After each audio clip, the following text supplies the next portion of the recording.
बात कॉन्फिडेंस की है, इस चीज की नहीं कि आप अपनी मदर टंग में बात कर रहे हो या इंग्लिश में। अगर कॉन्फिडेंस है, फेस एक्सप्रेशन, बॉडी लैंग्वेज है, तो वो बात भी उतनी ही ऑथेंटिक लगेगी जो आपने इंग्लिश में कही है। With this note I would like to give part 2 of how to build confidence. Welcome to your own favourite channel corporate hub. इसको सब्सक्राइब करना मत भूलना, क्योंकि एक वीडियो ऑलरेडी मैं दे चुकी हूँ, how to build confidence part 1 जाके मेरे यूट्यूब पे चैनल पे कॉर्पोरेट हब पे आप देख सकते हो। और ये उसका पार्ट 2 है, क्योंकि मेरे फॉलोअर्स ने, सब्सक्राइबर्स ने रिक्वेस्ट किया था कि पब्लिक स्पीकिंग पे they want to see the next video.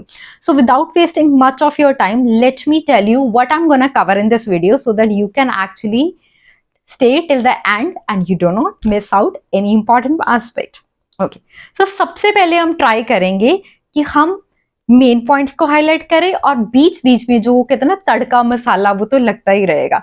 तो मेन पॉइंट्स हैं स्टोरी टेलिंग, इमोशंस, ऑडियंस के इमोशंस के साथ how you gonna make a match with the emotions, then face expressions, और जिसको आप बोल सकते हो बॉडी लैंग्वेज, जो बहुत ब्रीफ में होगा। डिटेल्ड वीडियो आपको नेक्स्ट में मिलेगी। सबसे पहले शुरुआत ये करते हैं कि क्या पब्लिक स्पीकिंग इंग्लिश में होनी चाहिए या किसी और लैंग्वेज में। तो ये सबसे बड़ा मिथ है कि public speaking can be done in English only. Public speaking can be done in your mother tongue as well. जो मोटिवेशनल स्पीकर होते हैं, सबसे बड़े मोटिवेशनल स्पीकर जिनको आप सब जानते हो, हाँ जी, मैं बात कर रही हूँ संदीप माहेश्वरी जी की, डॉक्टर विवेक बिंद्रा जी की, हिंदी में बात नहीं करते। तो क्या उनको इंग्लिश नहीं आती? उनको इंग्लिश आती है, बट जो उनकी टारगेट ऑडियंस है इंडिया, ठीक है, वैसे तो वो वर्ल्ड वाइड फेमस चैनल है, फिर भी उनकी जो टारगेट ऑडियंस है वो इंडिया, और इंडिया में ज्यादातर लोग हिंदी समझते हैं, ठीक है। तो इसलिए वो लोग हिंदी में समझा रहे हैं सिंपल भाषा में, और जब वो इंग्लिश बोलते हैं तब भी हमें समझ आता है, बट वो लोग अपनी वीडियो वहां पहुंचाना चाहते हैं जहां सबको समझ में आए। तो इससे हमने क्या सीखा कि लैंग्वेज वो रखो जो आपकी टारगेट हो। अब आपको कहीं भी जाके बोलना है, स्कूल, कॉलेज, यूनिवर्सिटी, तो पहला टिप क्या हो गया कि आपको वो लैंग्वेज देखनी है जो आपको ऑडियंस को आती है। डेमोग्राफिक्स पता होने चाहिए। चलो नोट करो अब जल्दी से, एज ऑडियंस की कैसे पता करना है। इवेंट में जाने से पहले आपने क्या करना है, उस इवेंट का जो भी ऑर्गेनाइजर है आप उससे पूछ सकते हो उनकी एज क्या होगी, वो वर्किंग प्रोफेशनल्स हैं या हाउस वाइफ हैं, बच्चे हैं या सीनियर सिटीजन है। अब बच्चों के सामने अगर आप बड़ों जैसी बात करोगे पेंशन के प्लान की, तो उनको समझ भी नहीं आएगा, ठीक है। और अगर आपकी जो ऑडियंस है वो 60+ है, उनके सामने आप कार्टून्स का एग्जाम्पल दोगे तो कोई फन नहीं है ना उस चीज का। तो अब आपके दिमाग में एक चीज तो आती होगी कि ये तो स्टेज पे बोलने वाली है, तो हम ये वीडियो क्यों देखें। आपको ये वीडियो इसलिए देखनी है कि पब्लिक स्पीकिंग सिर्फ स्टेज पे नहीं होती। पब्लिक स्पीकिंग वो भी है जब ऑफिस में कर रहे हो, 1-on-1 कर रहे हो, 1-to-many कर रहे हो, ऑफिस में टीम मेंबर्स के साथ, colleagues, clients, international client, domestic client, boss के साथ, मीटिंग्स में, प्रेजेंटेशन में, ये सब पब्लिक स्पीकिंग की तो है, ऑडियंस ही तो है वो आपकी, ठीक है। तो अभी बात करते हैं कि स्टोरी टेलिंग कैसे करें, ये हमारा दूसरा पॉइंट है। देखिए, अब मैंने शुरुआत कर रही है एक अच्छी सी कोटेशन से। अगर मैं ऐसे स्टार्ट करूं, hello everyone, how are you, my channel name is this, तो आप भी बोर हो जाओगे फर्स्ट 15 to 30 सेकेंड्स में। तो वहां पे आपने अटेंशन ग्रैब करनी होती है। जब 30 सेकेंड्स या 15 सेकेंड की अटेंशन आप ग्रैब कर लेते हो, बंदा वीडियो पूरी देखता है, या आप ऑडियंस का अटेंशन ग्रैब कर लेते हो, तो वो एनर्जी आती है सेशन में। ऐसे ही 1-on-1 कम्युनिकेशन में जब आप अपनी पहली जो 2 लाइंस आपके मुंह से निकले वो अगर इफेक्टिव होंगी ना, तो सामने वाला आपकी पूरी बात सुन के जाएगा। कहने का ढंग होना चाहिए, बात वही होती है।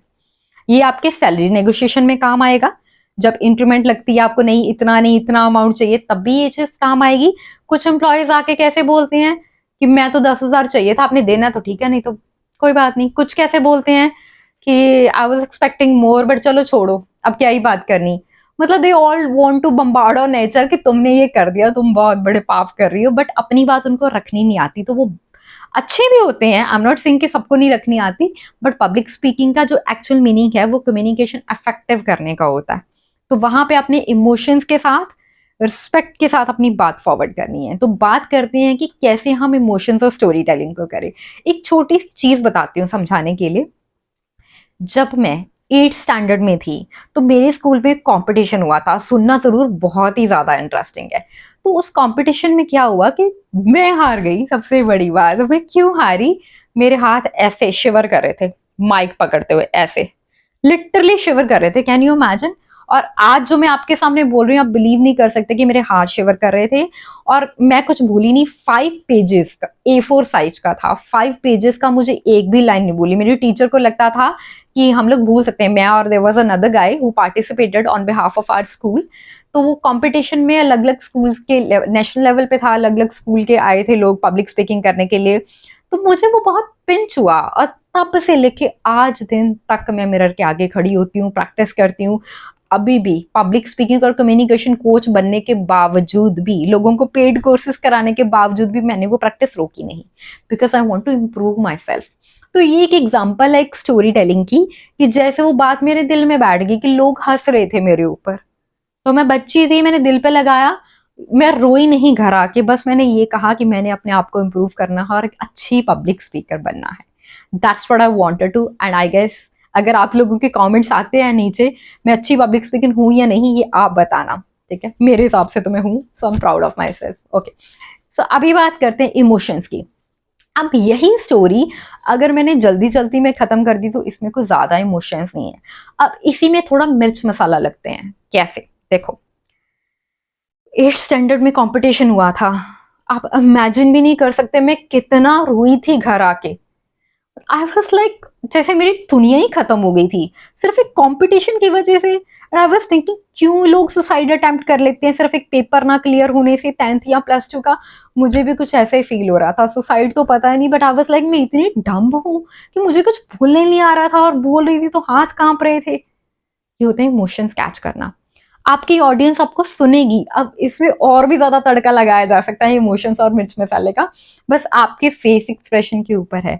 अभी इस वीडियो में मैं ज्यादा नहीं कर रही हूँ, क्योंकि हमने वीडियो को सीरियस नहीं बनाना है, हमने फन लर्निंग करनी है। यही हमारा सक्सेस मंत्र है कॉर्पोरेट हब का। जितने भी कम्युनिकेशन के, पब्लिक स्पीकिंग के स्टूडेंट मेरे पास आते हैं, वो हंसते हंसते इंग्लिश और पब्लिक स्पीकिंग सीखते हैं, ठीक है। अब एक चीज ध्यान में रखना कि मुझे आपको 4-5 टिप्स तो इस वीडियो में सिखाने हैं, लेकिन नेक्स्ट पार्ट जो जल्दी ही अपलोड होएगा उस पे भी सिखाने हैं। तो आप ये वीडियो देखते देखते चैनल सब्सक्राइब करना मत भूलना, बेल आइकन दबाना, ताकि वो नोटिफिकेशन आपको जरूर आ जाए। ओके, अभी तक हमने सीखा इमोशंस, स्टोरी टेलिंग, 30 सेकंड के असेंशन ग्राफ। अब इसमें आप कमेंट कर सकते हो कि इमोशंस डेवलप कैसे करने हैं। ज्यादातर मेरे स्टूडेंट को यही प्रॉब्लम आती है कि पब्लिक स्पीकिंग करने हैं, आपने बता दिया कि स्टोरी टेलिंग करनी है, कैसे रिलेट करें। तो आप सोचो, जैसे आपने डेमोग्राफिक्स लिया, मान लीजिए एम्प्लॉयज अकाउंट्स के हैं, IT के हैं, जहाँ फ्रेशर्स हैं या स्टूडेंट्स हैं या कॉलेज यूनिवर्सिटी है, तो उनके अकॉर्डिंगली आप स्टोरी बनाओगे। जैसे वो एग्जाम्पल था सीनियर सिटीजन, तो वो स्टोरी भी वैसी होनी चाहिए इमोशंस को लेके। बागबान याद है कितने इमोशन थे उसमें, किसने लाइक नहीं किया, उन्होंने, यूथ ने भी लाइक किया, बट सीनियर सिटीजन तो कहते हैं रो पड़े थे स्टोरी देख के। तो ये होता है ऑडियंस के अटेंशन को कैच करके रखना, मतलब रुला दो, मतलब सच्ची में मत रुला देना ऐसा कुछ बोल के स्टेज पे। अच्छा, तो अब बात करते हैं नेक्स्ट टिप की, कि क्या आपको एक ही जगह पे ऐसे, जैसे मैंने हैंड रखे ऐसे करके पब्लिक स्पीकिंग करनी चाहिए, या ऐसे करके, या ऐसे खड़े होके, ऐसे। तो ये सारे ही गलत हैं। आप मूवमेंट ले सकते हो, बट बिल्कुल ऐसे भी मूवमेंट नहीं, मतलब it's not a company garden की जहां पे घूम रहे हो, ठीक है। आप आराम से खड़े हो जी, this should be the normal poster, और माइक आपके हाथ में है, ये वाला हाथ आपका फ्री है बॉडी लैंग्वेज के लिए, ऑडियंस को एड्रेस करने के लिए। आई कांटेक्ट तो बना के रखना ही है, स्माइल भी बना के रखनी है। और जहां जहां आपको लगे आपकी पिच हाई होनी चाहिए, लो होनी चाहिए, सॉफ्ट सा बोल रहे हो तो सॉफ्ट होनी चाहिए। सॉफ्ट क्या होता है, प्यार प्यार से, कहते हैं लड़के प्यार प्यार से बात करती हैं, don't get me wrong, example देना जरूरी था। तो वो प्यार प्यार से जो वाली बात होती है सॉफ्ट स्पोकन, आप वो भी कर सकते हो, ठीक है। तो इसके बारे में डिटेल चीजें हमारे कोर्स में भी सिखाई जाती हैं, बट मैं पूरी कोशिश करूंगी कि इतनी वीडियोस अपलोड कर दूं कि जो लोग अफोर्ड नहीं कर सकते या जो लोग बिजी हैं, वो पब्लिक स्पीकिंग और कॉन्फिडेंस यहीं से सीख लें, ठीक है। बस क्या होता है कि पेड कोर्सेज में आपके पास मेंटर होता है जो आपकी गलतियों को निकालता है, आपके साथ रहता है, आपकी जर्नी में साथ चलता है, बस इतना फर्क तो जरूर होता है। तो चलिए आगे चलते हैं कि और क्या कर सकते हैं हम। एक चीज याद रखना, ओपनिंग और क्लोजिंग स्टेटमेंट इज इंपॉर्टेंट। अगर आपने ओपनिंग अच्छी नहीं दी और आप एक्सपेक्ट कर रहे हो कि ऑडियंस आपको सुने और यॉर्निंग ना करे, ऐसे वाली उबासी ना ले, तो कुछ नहीं होने वाला। Opening should be with the presentable quotation, या माइंड ब्लोइंग सी शायरी, डिपेंड्स आप कौन सी ऑडियंस है, सिचुएशन कौन सी है। शायरी, a decent joke, why I mean a decent joke, अब डिपेंड करता है आप कॉमेडियन हो तो आप कैसा जोक क्रैक करोगे, दैट यू कैन अंडरस्टैंड। और अगर आप किसी नॉर्मल एक जगह पे जा रहे हो जहां आपको लगता है कि जोक्स जो आपके वो डिसेंट होने चाहिए, तो मेक श्योर डिसेंट ही होने चाहिए, ठीक है। तो आप एक दिन पहले प्रैक्टिस करो अपने किसी फ्रेंड के साथ, या 2-3 दिन पहले कॉन्टिन्यूस रिहर्सल करो, प्रैक्टिस बहुत जरूरी है। आप वो जोक्स उनको सुनाओ, देखो उनका रिएक्शन का है, लेकिन इतना नहीं कि वो कहें हमें तो हंसी आई नहीं, तुम क्या सुनाओगे, तो डीमोटिवेट होने की जरूरत नहीं है। अगर आपको लगता है कि जोक सिंपल है, उसको बताने का तरीका अच्छा होना चाहिए। आपकी फ्रॉन्गिंग, आपकी एक्सप्रेशन, आपकी आईज जो छोटी बड़ी होती हैं, आपके हैंड जो ऐसे मूव कर रहे हैं, उनका तरीका अच्छा होना चाहिए। अब मेरे सामने है कैमरा, मुझे देखना है आई कांटेक्ट कैमरा के साथ, फिर चिल कम्युनिकेशन में।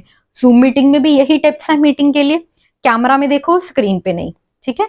अब प्रॉब्लम क्या है, अगर आप स्टेज पे हो तो क्या करोगे, आधी ऑडियंस इधर है, आधी इधर, राइट लेफ्ट मिडल, तो LMR, आप राइट गए, हल्का सा ऐसे टिल्ट हुआ, ठीक है, ऐसे नहीं होना है, मेक श्योर आप हल्का सा ऐसे टिल्ट हुए, माइक ऐसे हाथ में पकड़ा, you can address to your audience, and जब वो पॉइंट खत्म हो जाए, you can come in to centre and then move ahead with the next thing, LMR, middle, left, right, ठीक है। तो माइक आपके साथ, अगर वायरलेस माइक है तो आप ऐसे हो सकते हो, इस तरह से हाथ रख सकते हो, ऐसे बात कर सकते हो, मतलब फेस इधर नहीं, अभी तो मैंने कैमरा की तरह ऐसे बात कर सकते हो, ठीक है।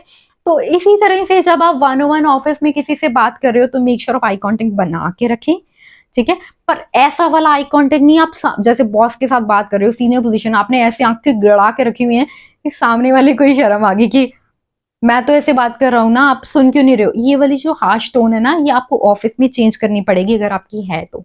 आपको पोलाइट टोन में अपनी बात रखनी होगी, लाउड बोलो बट पोलाइट एंड सॉफ्ट होके बोलो, ठीक है। लड़कियां जरा ज्यादा अच्छे से समझ रही हैं इस पॉइंट को, and to all the boys out there, आप कमेंट कर दो अगर आपको नहीं समझ आ रहा सॉफ्ट टोन क्या होती है। मैं एक शॉर्ट बना दूंगी मेरे यूट्यूब चैनल पे, ऑलरेडी इंग्लिश के वोकैबुलरी के बहुत सारे शॉर्ट्स हैं। बाय द वे, आपने पता है कि वोकैबुलरी रिलेटेड जो दुशहरा की वीडियोस हैं, जिम रिलेटेड वोकैबुलरी है, वो सारी शॉर्ट्स डले हुए हैं, गो एंड वॉच दैट। और सबसे पहले, अगर आपको टिप्स चाहिए कि ये सारी चीजें जो मैंने अभी बताई हैं, इमोशन, स्टोरी टेलिंग, ये तो बता दिए कि करनी है, करनी कैसे है, कुछ एग्जांपल्स भी दे दी। फिर भी अगर आपको इनके टिप्स चाहिए कि इनको प्रैक्टिकल कैसे करना है, right in the comment box, जो मेरी नेक्स्ट वीडियो होगी वो इसी के ऊपर होगी। हम एक बारी थोड़ा सा जल्दी जल्दी से रिवाइज करते हैं with in 1 second. Emotions, story telling, face expression, LMR technique जो आप मूव कर रहे थे, मूव टेक्नोलॉजी, आप इसका नाम रख लो, मूव टेक्नोलॉजी, ठीक है। उसके बाद आपकी बॉडी लैंग्वेज, आपका हंसना, रोना, इमोशंस कैच करना, ऑडियंस को कैच करना, डेमोग्राफिक्स यानी उनकी प्लेस, उनके यंग हैं या सिटीजन हैं, उनकी एज क्या है, इंटरेस्ट क्या है, हॉबी क्या है, ये सब आपको पब्लिक स्पीकिंग से पहले पता होना चाहिए। और क्या करना है, कॉर्पोरेट हब के चैनल को सब्सक्राइब करना है, यूट्यूब पे, इंस्टाग्राम पे मिलिए कम्युनिकेशन_ट्रेनिंग पे, और वीडियो में बने रहिए। जल्दी जल्दी वेट करो नई वीडियो का, और मुझे बताओ कि कॉन्फिडेंस पे चाहिए, पब्लिक स्पीकिंग, कम्युनिकेशन, किस पे आपको नई वीडियो चाहिए।